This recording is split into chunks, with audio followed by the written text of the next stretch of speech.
Speaking of mental health, people facing mental health crises now can reach a new number, 988, to call for help. That's the new suicide and crisis hotline launched on Saturday. Suicide is the second leading cause of death among people aged 10 to 34 in the U.S., according to the National Alliance on Mental Illness. The overall suicide rate in the U.S. has increased by 35% since 1999. Joining us for more on this, Yahoo Finance personal finance contributor Vera Gibbons. Vera, nice to see you. So this new 3-digit dialing code seems to make the process a lot easier, streamlined. The question is, can the system support it? Do we have enough people there?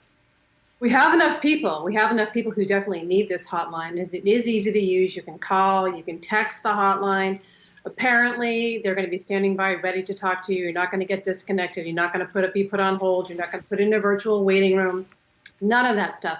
So that is a good thing. Now, a lot of money has gone into this, millions and millions of dollars. But the question you just raised, Dave, is a good question, because to keep it going, I think it's going to require a lot more money, not only at the federal level, but also at the state level, at the local level. So many people now are struggling with mental illness. I mean, more than 1 in 5, according to the National Alliance on Mental Illness. I think the pandemic just reiterated how weak our system really is. And now I think it's crumbling or crashing under the weight of so many people struggling. And Vera, as you mentioned now, having this sort of centralized place with this 988 number, but in terms of what stops people from getting the help in the first place, what do you see as the main challenges in people actually reaching out for help in the first place? That's a good question. I mean, there's so many problems that have been plaguing the mental health industry for decades. I mean, there's confusion about coverage, health coverage. There is confusion about costs. A lot of those costs do come out of pocket. There's stigma. That's a big problem that continues to be alive and well today, unfortunately. And the mental health patient continues to get the short end of the stick. But, you know, if you look at it, mental health costs in general, that's a huge one. That adds an additional layer of stress to the already fragile patient, because they may feel that they're not worthy of treatment, they can't afford treatment, they don't want to put their money toward treatment. And, you know, when they don't get the proper care that they need, there are consequences for society, because they either self-medicate or they skip their medication altogether. So it's a delicate balance. Not ashamed to admit I've used virtual therapy before, and my assumption was that would help bring costs down, since there wasn't that cost of going to a doctor's office. Has it helped, and do you have any tips on ways to save?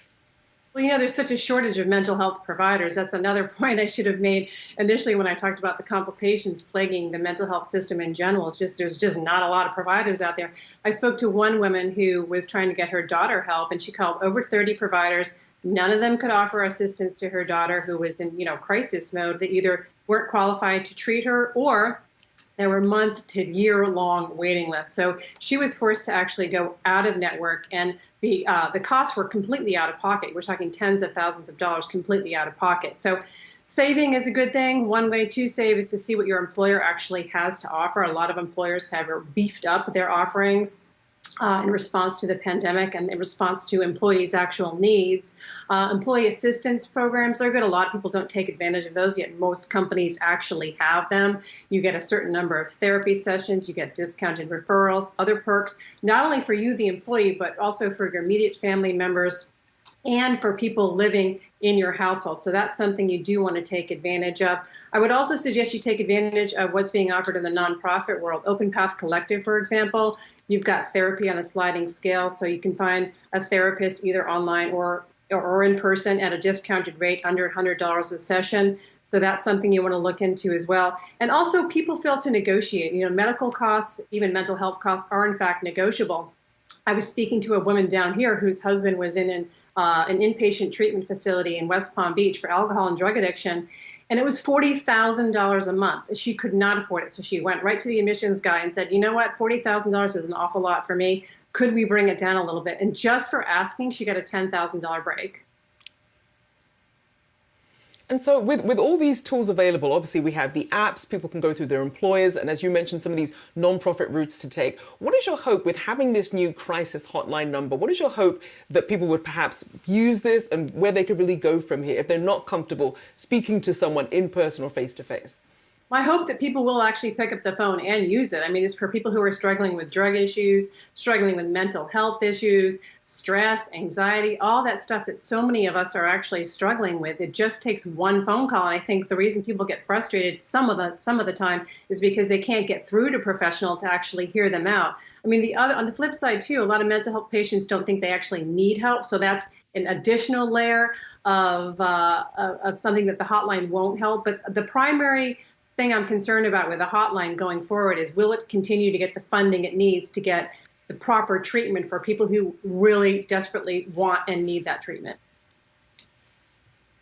We certainly hope so. A big thank you there. Yahoo Finance contributor Vera Gibbons, thank you so much.